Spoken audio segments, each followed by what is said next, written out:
New Holland had its own newspaper, the New Holland Clarion. It went into publication in 1873, and it lasted for 111 years. The last publication was in January of 1974. Many years ago, over 20 years ago, 84, what did I say? 74. Thank you for doing the math. I'm just testing you. 74. 84. Thank you. 73 to 84. Yes. Now I forget what I was going to say.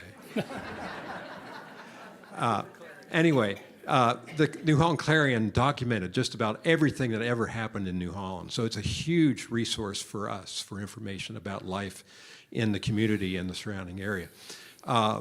More than 20 years ago, Penn State University, using a huge grant from the National Endowment for the Humanities, digitized the first half of that collection, and it's available online for research.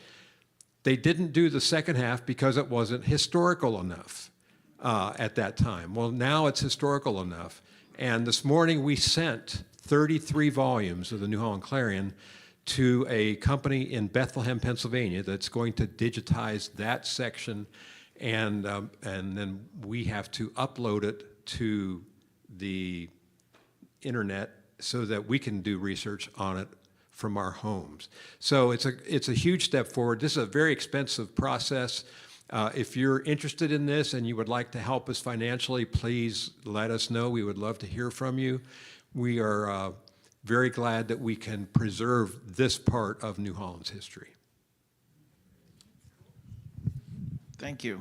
We are an active organization. All right, we'll get on with our program tonight. Tonight is Mr.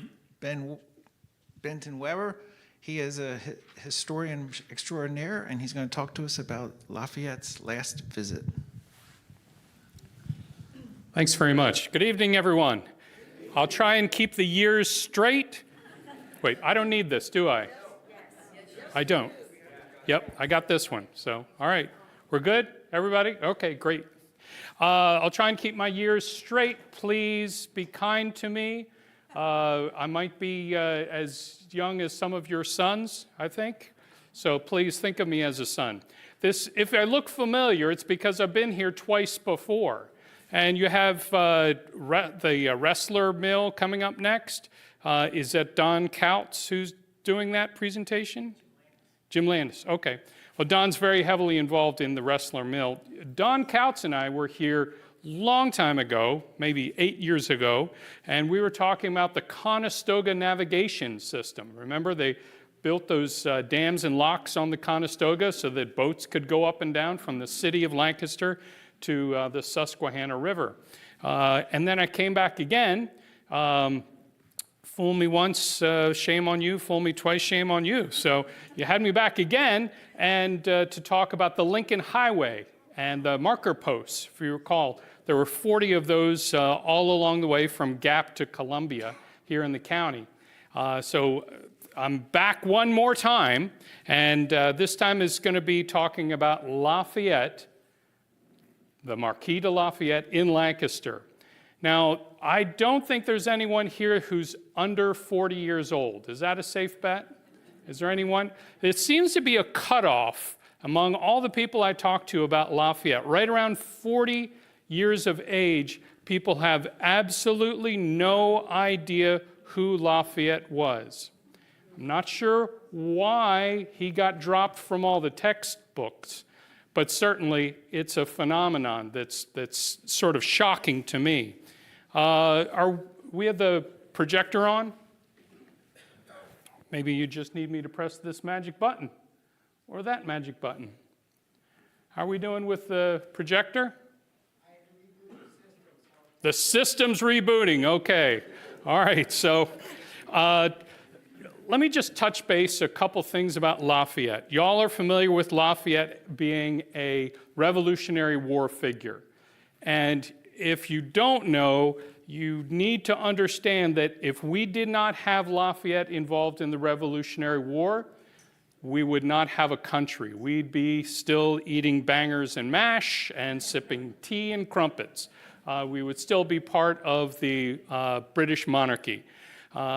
Lafayette came to the United States at the age of 19 years old. 19 years old. Fabulously wealthy aristocrat. Probably the richest man in France at the time. But now that we have this up, let me just tell you why I'm out talking about Lafayette.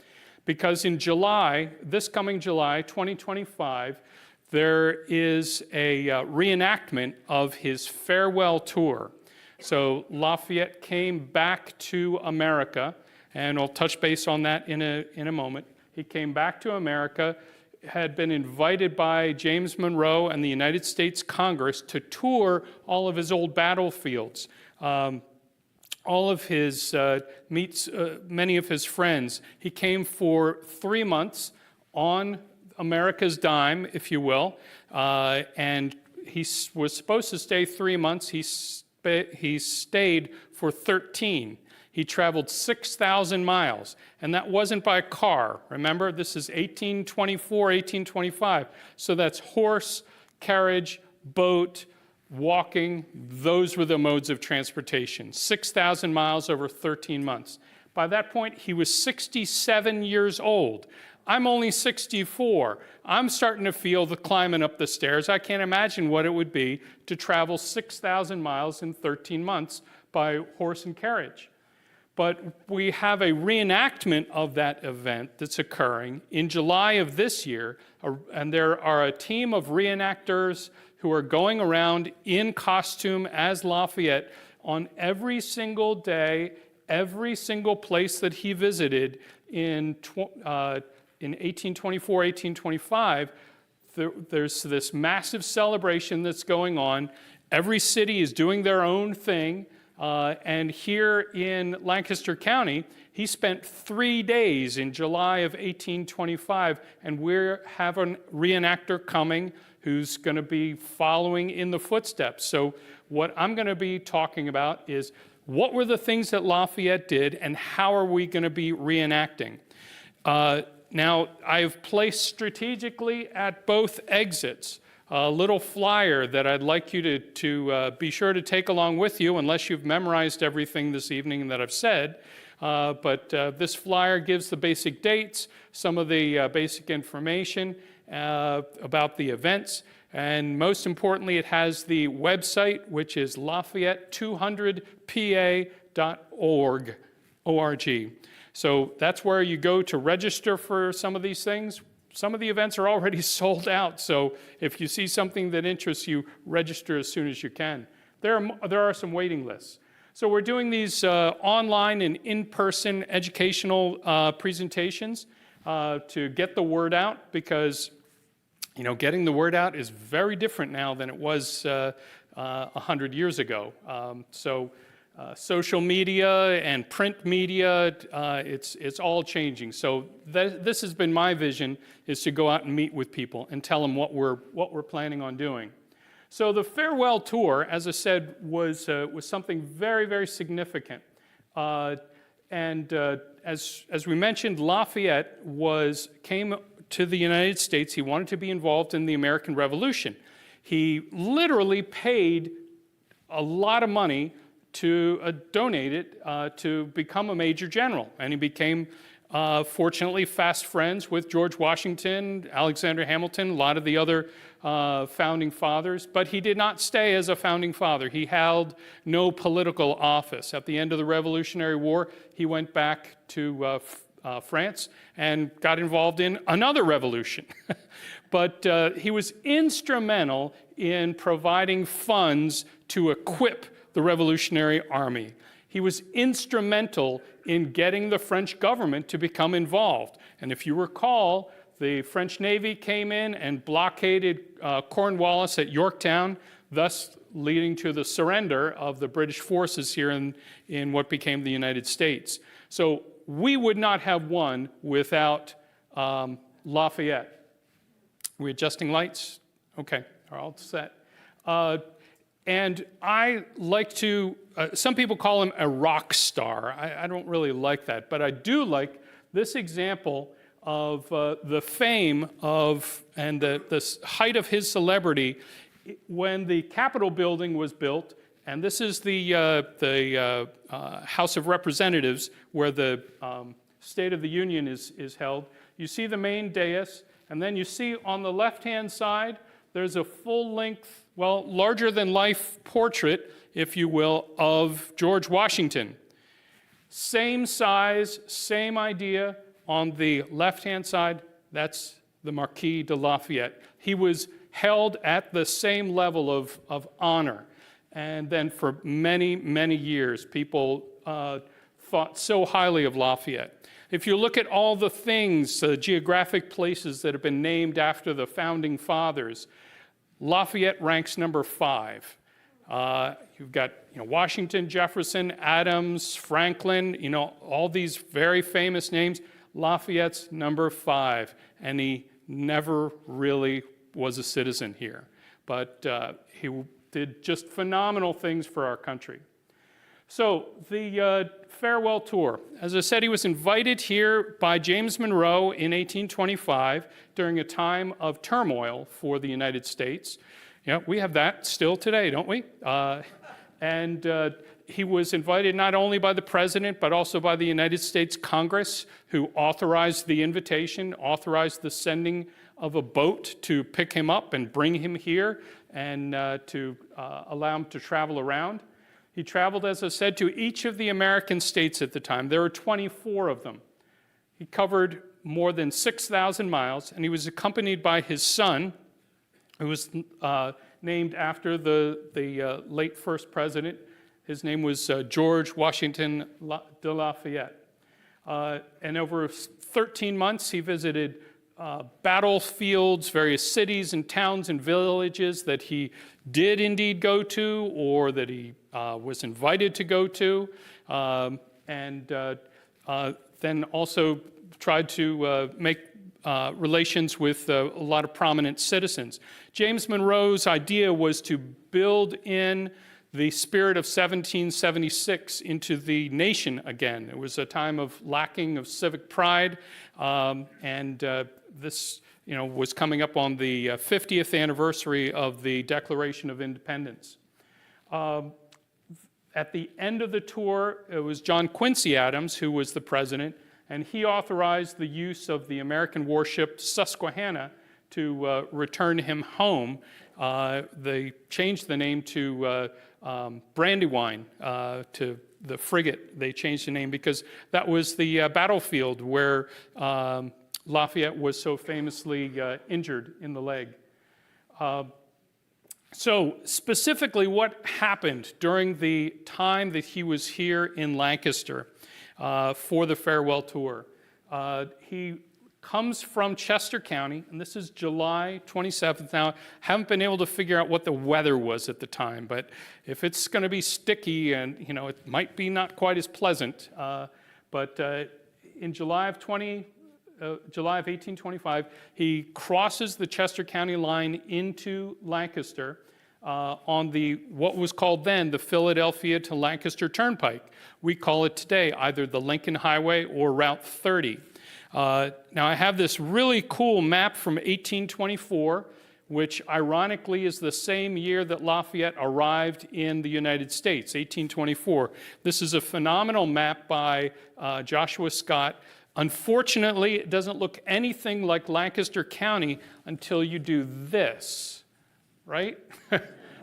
Because north is at a slant, which today drives us nuts. So New Holland is here. The city of Lancaster is here. You've got the Conestoga River. The Susquehanna is running along the bottom. Maryland is here. So that's north. It's very disconcerting to modern sensibilities of looking at maps. But he comes in on the Lancaster to Philadelphia Turnpike, this yellow line, into the city, stops in Gap, if you will, at the Mount Vernon Tavern. That building still stands. Does anybody know where it's located? Yes, sir? You're my new favorite best friend. Exactly. It's right at Mount Vernon Road, right? Clearly that had been named in honor of the first president's home. These taverns were all along the way, every mile or so from Philadelphia to Lancaster. And he stops there. He actually was gifted a copy of this map. I haven't been able to find out what he did with his copy of the map, but as you can see, he was in 3 barouche carriages. Now, barouche carriages, I'll show you a picture of in a moment, were very fancy carriages. And he had 3 of them for himself and his little posse that was going around with him. His son, his secretary, a couple other people, and then they had a whole other wagon, not a wagon, a carriage, to carry luggage and swag, I would imagine. And he stops at Mount Vernon Tavern. He's met by a lot of veterans from the Revolutionary War, greets them, there's speeches exchanged, and then he continues on to White Chimneys, which was owned by the Slaymaker family at the time. Now, immediately adjacent to what we call White Chimneys today is another old tavern that was called the Sign of John Adams. That building is a home. It's a single-family residence. We couldn't really get in there to have our recreation of a tea that he had at the time, but our event that we're doing is in White Chimneys. This is the map and showing you his progress in a westerly direction. We'll refer to that map a few more times later. White Chimneys, and this is a picture from 1820, a painting from 1820, and White Chimneys doesn't look exactly the same. It was a little upgraded over the years, but I find it really interesting, the landscape around White Chimneys. You still see a lot of woods. You see a much smaller turnpike there. It was still a dirt and gravel road, if you will. Now, I'm a civil engineer, so bear with me. It was the first macadamized road in the country. It was macadamized at the time, but macadam was the name of a civil engineer from Scotland who developed the idea of grading rocks together, larger rocks at the bottom when you're building a road, smaller and smaller, to lock them in and give you a stable, drainable surface, and that was called a macadamized road. We call macadam when you see that black tar that's been put in as well, but macadam was really a guy, and that was how the turnpike was first built.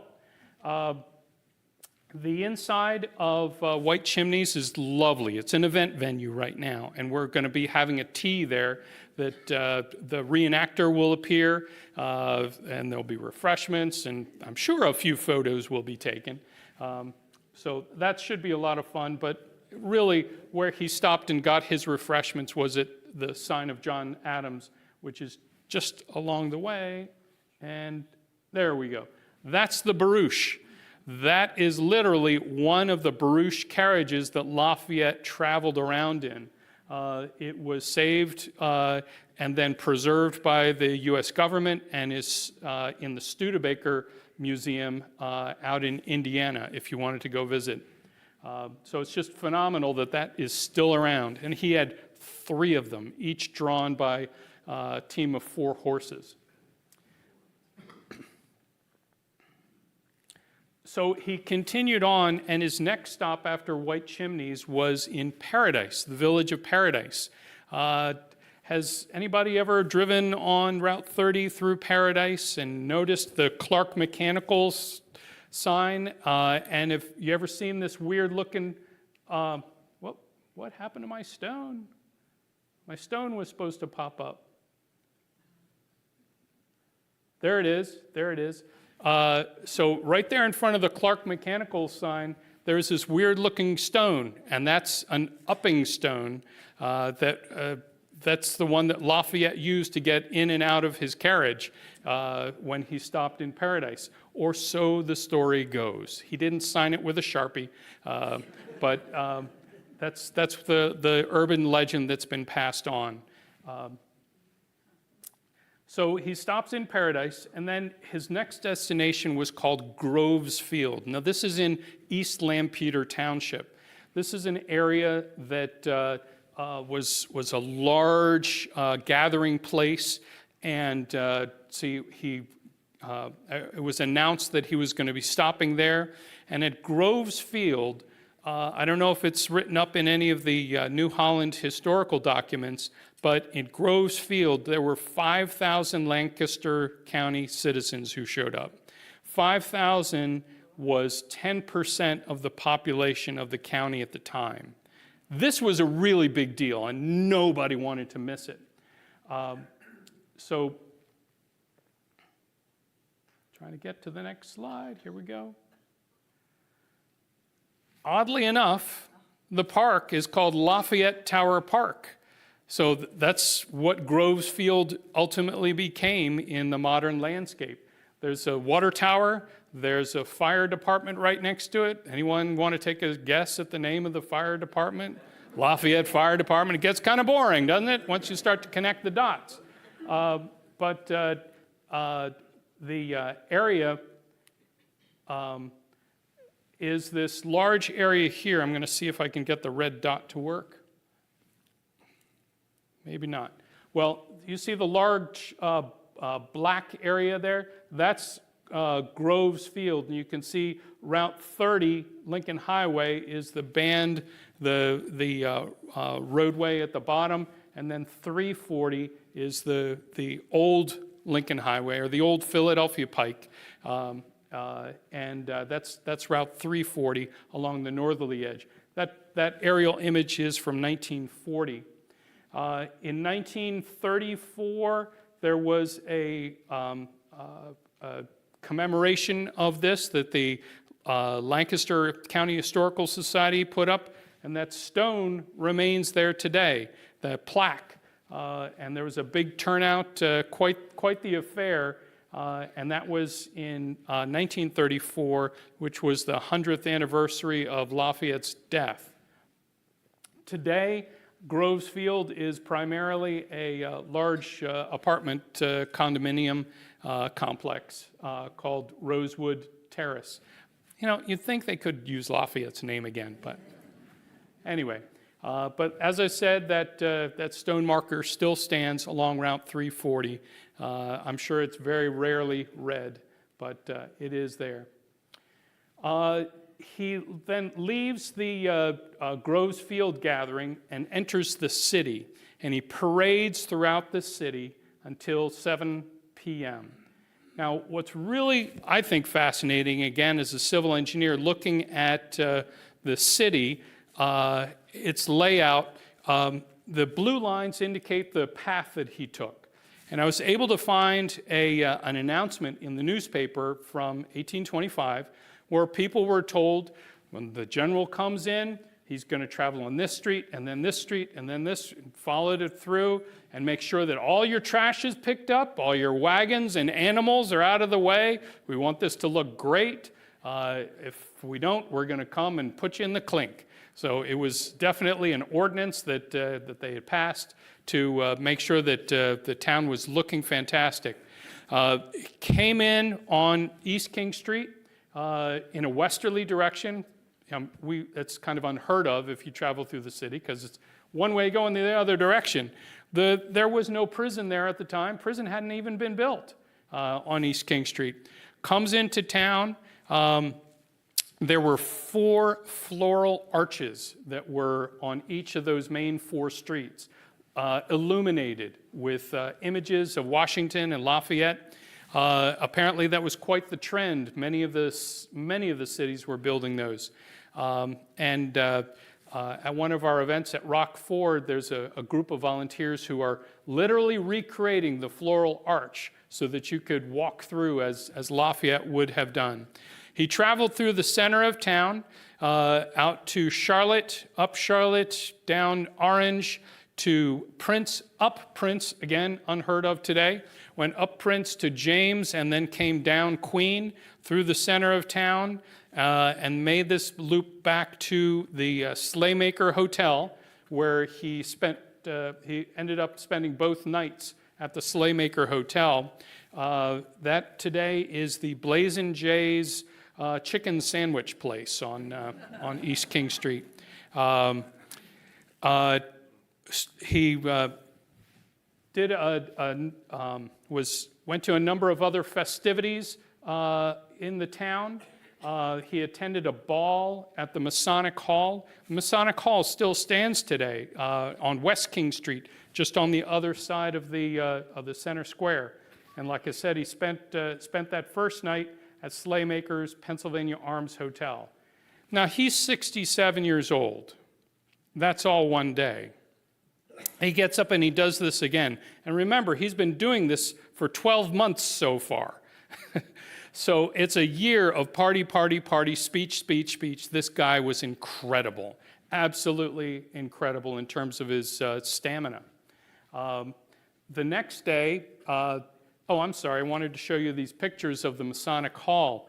You can see the Grice building. We're looking east. You see the Grice building there. The Central Market is on the other side of this structure, and the Masonic Hall was elevated. So there were these arches that were open, and that was all part of the market, is that you could go through those arches. They were closed in then ultimately as designed by C.M. Lynn Urban, local architect. But the inside of this Masonic Hall was just magnificent. This is the ceiling. This is a picture I took of the ceiling. It's still incredible. The two ends show off all of the Masonic symbology that was put as murals and decorations. This building is today also owned by Rob Eklund, who owns the Grice building and quite a few other historic structures in the county. Now, the ball that took place in the Masonic Hall was a fabulous affair. The list of all the foods that they had was just incredible. And if you were so fortunate as to be invited, you would have received one of these. A golden ticket, if you will. I don't think Charlie Bucket came to this to see Willy Wonka, but Mrs. Reynolds, sure as heck, she showed up. She's the one who got this invitation, held on to it, passed it on, and it was preserved the invitation was preserved by the Lancaster County Historical Society. So it's remarkable to be able to see these things that offer evidence of what really happened. So moving on to the next day, this is at the Lancasterian School. Now, we're all familiar with the term Lancastrian, but this is Lancasterian. That is the name of this school. This is located where the post office on Chestnut Street is located, across from the police headquarters in downtown. And he came to this, and there were school children and teachers, and all kinds of songs were sung, and speeches and addresses were given. Then he meets with a group of local clergy. I'm sad that I haven't been able to figure out exactly where that meeting took place, but we have a lot of the words that were said, prayers given, and comments made. Then he made a tour through the area to meet with more very prominent local citizens, and then he celebrated with a feast in the courthouse. Now, some of y'all might not realize that the courthouse at the time in 1824 was in the middle of Penn Square, where the Soldiers and Sailors Monument is today, that iconic honor to the fallen of the Civil War initially. That was where the county courthouse had first been erected. Twice, actually, because the first one burnt down, and then they built another one. And then they decided to build the one that's on Duke Street. But again, this is incredible amount of stamina that Lafayette had. He goes to a feast in the courthouse, and then he goes to another ball in the Masonic Hall again, because people just couldn't get enough of seeing Lafayette. So I wanted to share with you this illustration of that original courthouse as it was. And this was a painting that was done in 1802 by Benjamin Latrobe. You might be able to see, this is looking west and north.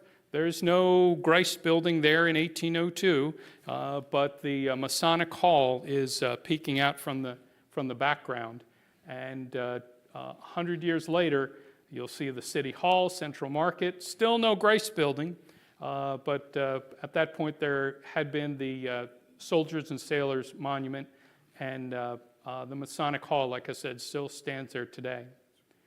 On his way out of town, he, again, sorry for the north arrow being this way on this super old map, but he left town, crossed the Conestoga River, and really interesting that there was a bridge that went across the Conestoga. It was a wooden covered bridge, and just before Lafayette arrived, but what should happen?